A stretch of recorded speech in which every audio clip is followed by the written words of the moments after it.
Policies that promote production. Hi, I'm Dave Arnott, the Christian Economist. Well, our subject this week gets at the heart of economics and why do people work and how do we grow an economy. So I'm recording this in April in the midst of the pandemic from the coronavirus, which has taken the economy down, and we are certainly in recession at this point. Our big question is about the recovery. Will the economy recover? Well, I have one very simple answer. We will recover if we have policies that promote production. If we do not have those kinds of policies, we will not recover. Let's dig into this a little bit. Kurt Huffman is a guy in Oregon who owns a business called Chef Stable. He provides, it's a good example of specialization, by the way. He provides cooks and chefs for restaurants, right? And he's writing in the Wall Street Journal on April 21st. He's saying that before the CARES Act, which is an attempt to try to recover from the pandemic, before that, his cooks made about $640 a week. Because of the complication of the CARES Act, they're staying at home and making over $1,000 a week. Yes, I stated that correctly. Now, this was warned about by 4 senators when this legislation was being written. But it was written in what we'll call the fog of war. Good book by Robert McNamara, by the way. During the fog of war, a phrase that we use when things are uncertain and there's a lot of change going on. And that's where we've been in the last couple of months. We're not sure about this coronavirus pandemic. It's uncertain.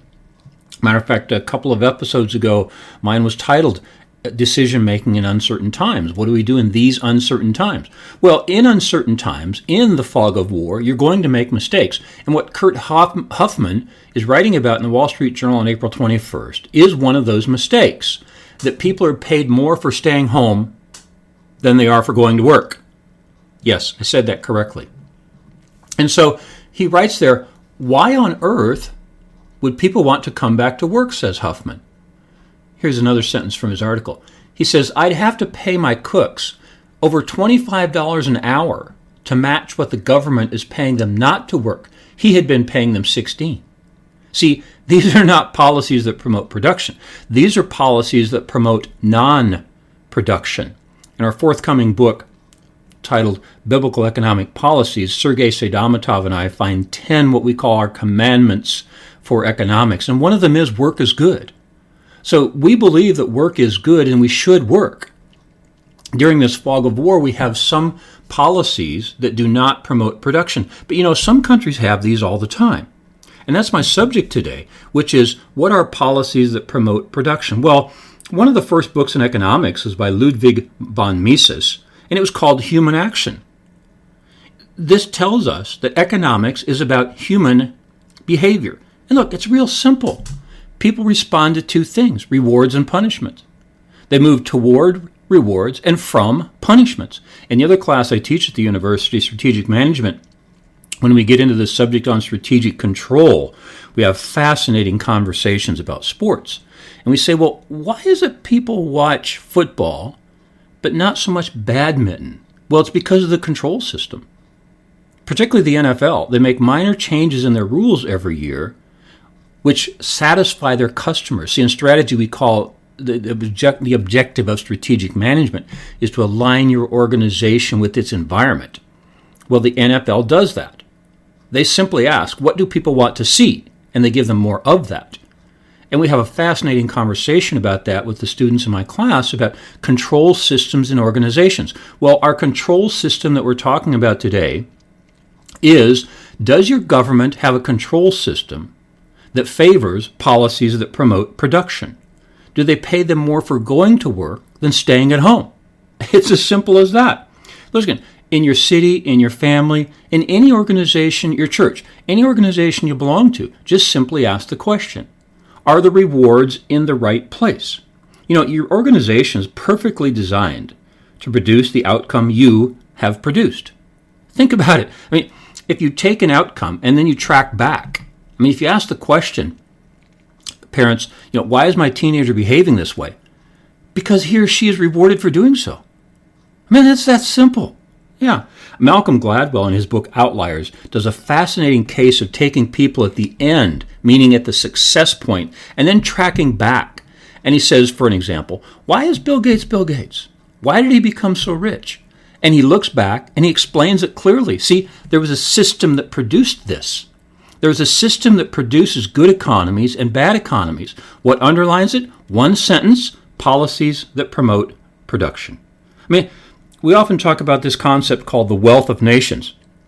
That's an abbreviation of the title of the book written by Adam Smith in 1776, because the full title is An Inquiry into the Nature and Causes of the Wealth of Nations. See, we often leave out those three words, nature and causes. See, humans respond to human nature. If you reward them for doing something, they will do it. If you punish them for doing it, they will not do it. It's as simple as that.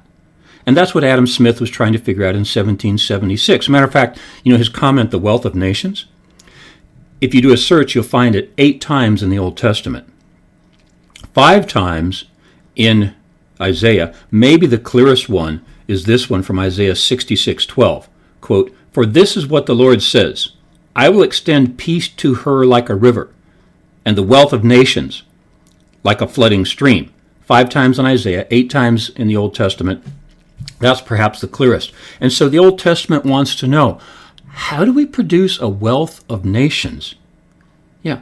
So going forward a couple hundred years here, Milton Friedman, in his book Free to Choose, and in his videos that went along with it, along with his wife Rose Friedman, by the way, subject for another episode, Milton and Rose Friedman, Free to Choose, he pointed at Hong Kong as having greater freedoms, greater policies that promote production, and the small country of Estonia with only 1 million people, about why they're so rich. Matter of fact, in my episode number 3, in my podcasts, it's titled 1 versus 100. Well, at the time, Hong Kong was number 1 on the Index of Economic Freedom. China was number 100. And that episode number 3, 1 versus 100, is about the difference between the economic systems of Hong Kong and the rest of China. Because in the Index of Economic Freedom, Hong Kong was number 1, China was number 100. The Hong Kongers were protesting. You can listen to episode number 3 for that. But what underlies it? Policies that promote production, which Hong Kong has at number 1, and China does not have at number 100. Another good book on this subject, which gets quoted a lot, is called The Wealth and Poverty of Nations. See how he's just changed the words a couple orders? It's called The Wealth and Poverty of Nations. Subtitle is Why Some Are So Rich and Some Are So Poor. It's a 1999 book by David Landis, Landis. Really great book. And he gets quoted a lot. Other writers on this subject, well, anything by Thomas Sowell. I mean, he's one of my gurus. He has written more than 30 books. I think his last one, which was 2015, is the best, but then I haven't read all 30. It's called Wealth, Poverty, and Politics. And what underlies his ideas? Policies that promote production. And the one I'm going to spend a few minutes on right now is by Wayne Grudem and Barry Asmus, ASMUS. Wayne Grudem and Barry Asmus. It's called The Poverty of Nations. This is a fascinating book which I've used in my class many times. So Wayne Grudem, first a little introduction to Wayne Grudem. I first got to know about him when in my Sunday school class we went through his very big book called Systematic Theology. I got the big copy accidentally, actually. There's 3 different sizes of this thing. There's one called Christian Beliefs, which is only 100 pages. But I've got the big one called Systematic Theology. He said as Christians, there's 56 things we believe. It's essentially a catechism for Christianity. That's Barry Grudem. Wayne Grudem. I got him mixed up, didn't I? That's Wayne Grudem. So now, later on, after writing Systematic Theology and many other books, he writes with Barry Asmus, who's an economist I met at a meeting one time. He writes this book called The Poverty of Nations. Obviously, the opposite of the Wealth of Nations. It's mostly directed at leaders of African nations, but applies to all. So it's 4 major sections. The first 3 are predictable. He says, what makes nations rich or poor? A, the nation's economic system. We expected that. B, the nation's government. We expected that. C, the nation's freedoms. We expected that. And by the way, you've already heard me mention this. A good way to determine which governments have policies that promote production and which do not. It's called the Index of Economic Freedom, done by heritage.org. The U.S. has been in the teens for the last few years. We were 12 last year, 17 this year. There's 9 things that make the score. The lowest score for the U.S. is fiscal policy because we spend too much money. Not my subject today. All right, I'm back to the poverty of nations, and I've said they've had 3 subjects so far that we certainly understand. The nation's economic system, the nation's government, the nation's freedoms. Here's the section that the Poverty of Nations by Grudem and Asmus add that I haven't seen anybody else do, and this is fascinating. They said, what makes countries rich? Section D, the 4th section of the book, the nation's values. This is fascinating. And they go on the list in here, 35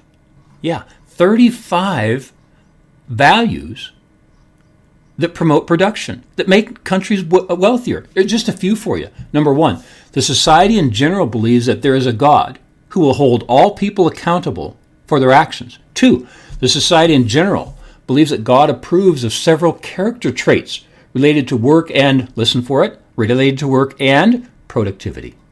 There it is. Now there's 35 more. I only have time for 2 more with you today. Number 31, the society in general believes the purpose of government is to serve the nation and bring benefit to the people as a whole. Well, this is exactly what our government is doing during the coronavirus pandemic. The government forced businesses to close down. Now via fiscal and monetary policy, they're trying to bring us back. They will bring us back if they do so with policies that promote production. The exact opposite of what happened to Kurt Huffman in his chef stable business in Oregon. You can't pay people more to stay home than to go to work. And that's a real simple one. But there's others that are somewhat like this.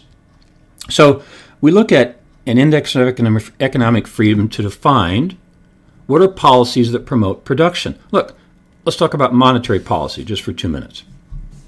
So central banks can do 2 things.